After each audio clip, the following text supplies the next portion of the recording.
हर हर महादेव दोस्तों, कैसे हैं आप सभी।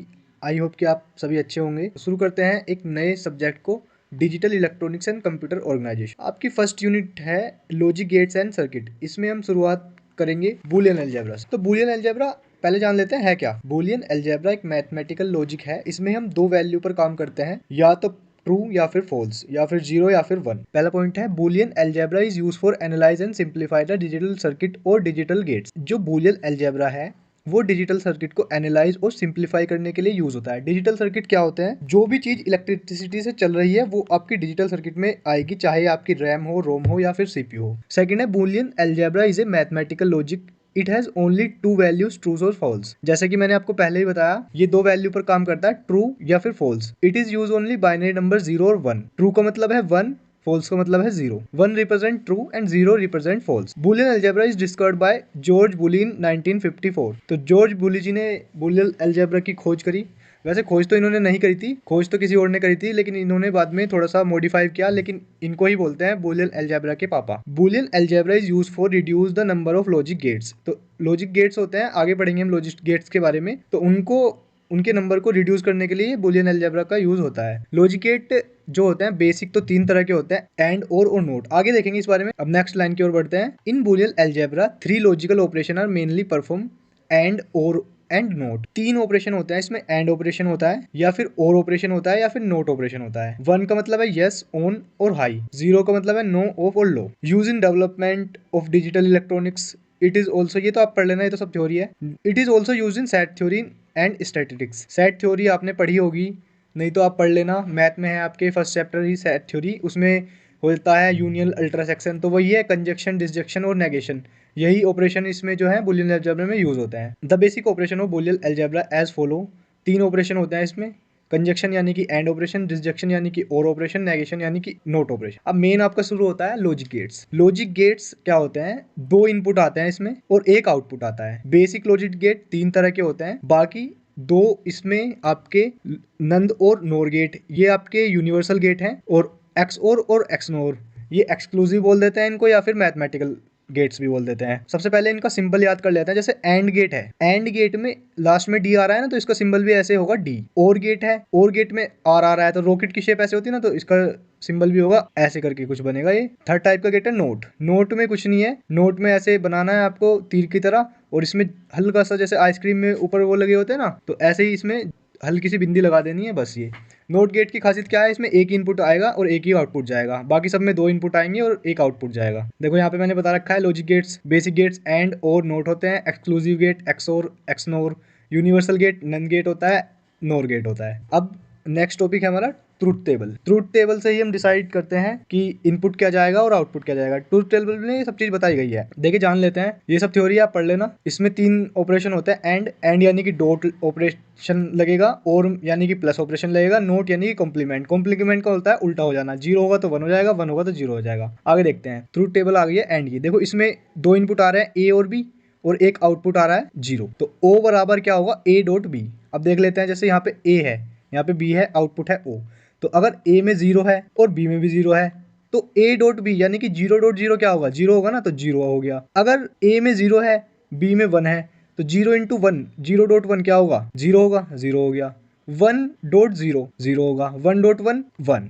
एक की गुना एक में करोगे तो क्या आएगा? एक आएगा ना, तो वही है। तो ये एंड की ट्रूथ टेबल है। ये आपको अभी आसान लग रही होगी, लेकिन जब आप बाद में एग्जाम में जाओगे ना, तो वो अगर आप, ये आसानी है, लेकिन अगर आप एक बार रिवीजन नहीं करोगे इसका और अच्छे से माइंड में नहीं रखोगे, तो आप इसे भूल जाओगे। तो याद रखना है हमें। देखो इसका सिंबल कैसे होता है? एंड में डी आ रहा है लास्ट में, तो इसका डी शेप में सिंबल होगा। और ऑपरेशन क्या लगेगा? इसमें डॉट ऑपरेशन लगेगा। नेक्स्ट है हमारा और ट्रूथ टेबल। इसमें भी 2 इनपुट आएंगे, एक आउटपुट जाएगा, लेकिन इसमें ऑपरेशन क्या होगा? इसमें होगा प्लस ऑपरेशन। इसमें होगा प्लस ऑपरेशन। तो 0 प्लस 0 क्या होगा? 0। 0 प्लस 1 क्या होगा? 1। 1 प्लस 0 क्या होगा? 1। 1 प्लस 1 क्या होगा? आपके हिसाब से क्या होगा? 2 होगा ना। लेकिन मैंने आपको पहले ही बताया, बूलियन अलजेब्रा में 2 होता ही नहीं है, केवल 1 और 0 होता है। हम 2 ही चीजों में जितनी भी कैलकुलेशन करते हैं, 2 ही चीजों में करते हैं, ट्रू या फॉल्स, ऑन या ऑफ, 1 या 0। तो 1 प्लस 1 दोनों होके यहाँ पे 1 होगा। थर्ड बेसिक है हमारा नोट। इसमें एक इनपुट जाएगा, एक ही आउटपुट जाएगा। इसका क्या काम होता है, कुछ भी इसमें जा रहा है तो वो उसे उल्टा कर देगा, उसका कॉम्प्लीमेंट कर देगा। तो देखिए इसकी टेबल देख लेते हैं। ट्रूथ टेबल ये है, 0 जाएगा तो 1 हो जाएगा, 1 जाएगा तो 0 हो जाएगा। ये बड़ा ही सिंपल है, बस आप इसका एक बार सिंबल याद रखिएगा और आप ये याद रखिएगा कि नोट में क्या होता है, नोट में उल्टा हो जाता है, अपोजिट हो जाता है, कॉम्प्लीमेंट हो जाता है। तो यहाँ पे हमारे यूनिवर्सल गेट स्टार्ट हो जाते हैं। दो है हमारे यूनिवर्सल गेट भी, नंद और नोर। नंद क्या है, नंद है जो हमने एंड में किया है ना, उसका उल्टा है नंद। इसका सिंबल कुछ नहीं है, बिल्कुल सेम सिंबल है इसका, डी शेप में सिंबल है और इस पे एक डॉट ये लगा हुआ है। ओ इक्वस टू एंड में क्या था, ए डॉट बी था ना, इसमें कॉम्प्लीमेंट हो जाएगा ए डॉट बी का। तो देखिए इनपुट में 0 है, 0 है।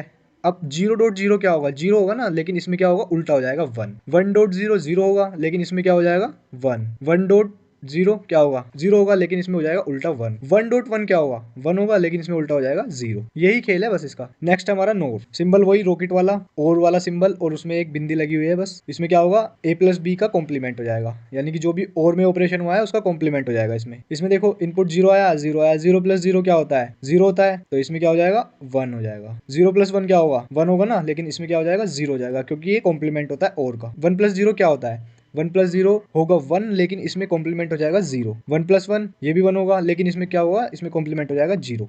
अब ये हमारे एक्सक्लूसिव गेट आ जाते हैं एक्स और। तो और में क्या होता था, आप याद कीजिए, और में प्लस होता था ना, तो इसमें होगा तो प्लस ही, लेकिन इसमें एक प्लस पॉइंट ऐड हो गया है। इसमें एक प्लस पॉइंट ऐड क्या हुआ है, इसमें एक प्लस पॉइंट ऐड ये हो गया है कि जहां पे भी दो सेम वैल्यू एंटर करेंगी तो वहां पे 0 हो जाएगा। जैसे देखिए 0 प्लस 0, इसमें 0 हो गया। 0 प्लस 1, तो ऑपरेशन तो और वाला लग रहा है ना इसमें, तो 0 प्लस 1 क्या होता है, और में 1 होता है, तो 1 हो जाएगा। 1 प्लस 0 1 हो जाएगा, लेकिन यहाँ पे सेम वैल्यू आ रही है 1 प्लस 1, तो यहाँ पे 0 हो जाएगा। ये हमारा 7 एंड लास्ट गेट है एक्सनोर। इसमें एंड वाला ऑपरेशन लगेगा, लेकिन इसमें जहाँ पे भी सेम वैल्यू होंगी वहाँ पे 1 हो जाएगा। तो यहाँ पे 0 आ रहा है, 0.0 1 हो गया, 1 और 1 यहाँ पे 1 हो गया, 0 और 1, तो डॉट प्रोडक्ट लग रहा है तो 0 1 0, डॉट प्रोडक्ट लग रहा है तो 0। ये थ्योरी है आपकी। थोड़ी सी नोर गेट यूज होता है कंट्रोल यूनिट डिजाइन करने में, एक्स और यूज होता है half adder, full adder and subtractor में। हम पढ़ेंगे सेकंड यूनिट में half adder, full adder, subtractor के बारे में पढ़ेंगे। एक्सओर को क्या बोलते हैं, एक्सओर को एक्सक्लूसिव और भी बोल सकते हैं। XNOR gate use in arithmetic operation, error detection, inscription, data selection. XNOR gates is also called exclusive NOR. It's provide the logical complement of XNOR use in synchronisation and data. ये आप पढ़ लेना। ये लास्ट वाले दो जो हैं ये इंपॉर्टेंट है। Flip flop is a digital circuit that can store only 1 bit. Flip flop क्या होता है, एक डिजिटल सर्किट होता है जो केवल 1 बिट स्टोर करता है। Combination of A flip flop is called register. Combination जो होता है फ्लिप फ्लॉप का वो रजिस्टर कहलाता है, और रजिस्टर से मिलकर ही बना होता है हमारा सीपीयू। आप जानते ही होंगे सीपीयू को कंप्यूटर का दिमाग बोलते हैं, और मान लीजिए कि जो बेसिक इकाई होती है ना, तो वो फ्लिप फ्लॉप ही होती है सीपीयू में। एक दो क्वेश्चन देख लेते हैं। देखो इसमें क्या बोल रखा है, how many Boolean expression can be form with 4 Boolean variable. देखो अगर 4 वेरिएबल दे रखा है तो हम सिंपल फॉर्मूला लाएंगे 2 की पावर 4, तो यहाँ पे हो जाएगा आंसर 16। लेकिन इसमें बोल रखा है कि 4 बुलियन वेरिएबल। अगर ये 4 बुलियन वेरिएबल ना बोल के 4 वेरिएबल बोलता तो हम डायरेक्ट 2 की पावर 4 लिख देते, लेकिन इसमें 4 लिख रखा है ना, तो इसमें 2 की पावर n डायरेक्ट ना लिख के पहले 4 बुलियन को वेरिएबल में कन्वर्ट करेंगे। सिंपल तरीका वही है, इसमें 2 की पावर n लगाएंगे, यानी कि 2 की power 4 Boolean variable equals to 16 variable. अब 16 वेरिएबल हमारे पास आ गए हैं, तो जहाँ पे भी क्वेश्चन में वेरिएबल दे रखा होगा तो उसको 2 की पावर n लिख देंगे, तो उसमें एक्सप्रेशन हमारी निकल के आ जाएंगी। तो ये फॉर्मूला है, तो 2 की पावर 16 लिखेंगे तो यहाँ पे 65536 हमारी एक्सप्रेशन आ जाएंगी। आपको कोई भी क्वेश्चन पूछे, अगर सिंपल आपको वेरिएबल लिख के दे तो आप 2 की पावर n लिखेंगे, वेरिएबल की संख्या n में डालेंगे और सिंपल निकाल लेंगे। अगर आपको बूलियन भी लिख देगा वहाँ पे, तो पहले बूलियन वेरिएबल को वेरिएबल में कन्वर्ट करेंगे 2 की पावर n से, फिर दोबारा 2 की पावर n करेंगे, तब निकालेंगे। इस क्वेश्चन में डबल कर रखा था तो इसलिए हमने 2 बार किया। अगला क्वेश्चन देखते हैं। अब देखिए how many entries will be the truth table of 4 input NAND gate. How many entries, यानी कि एक्सप्रेशन को ही एंट्रीज बोलते हैं। Truth table of 4 input, 4 input का मतलब होता है वेरिएबल। अब यहाँ पे बूलियन वेरिएबल ना पूछ के ये आपसे 4 इनपुट डायरेक्ट लिख रहा है, तो यहाँ पे 2 की पावर n यानी कि 2 की पावर, यहाँ पे 2 की पावर 4 हो जाएगा, और 2 की पावर 4 इक्वल्स टू 16, यहाँ पे आपका हो जाएगा आंसर। आज के लिए हम इतना ही रखते हैं, बाकी आपसे हम नेक्स्ट पार्ट में इसको डिस्कस करेंगे। देखिए ये यूनिट आपकी थोड़ी सी बड़ी है, तो इसमें 2-3 वीडियो लगेंगी, लेकिन आप टेंशन मत लीजिए, मैं आपको A to Z सिलेबस करा रहा हूँ इसका। अगर आप मेरी सारी वीडियो देखेंगे तो इससे बाहर आपका एक भी क्वेश्चन नहीं जाएगा। अगर आपको किसी क्वेश्चन में डाउट है तो आप मुझे कमेंट में पूछ सकते हैं, मैं आपको बता दूंगा।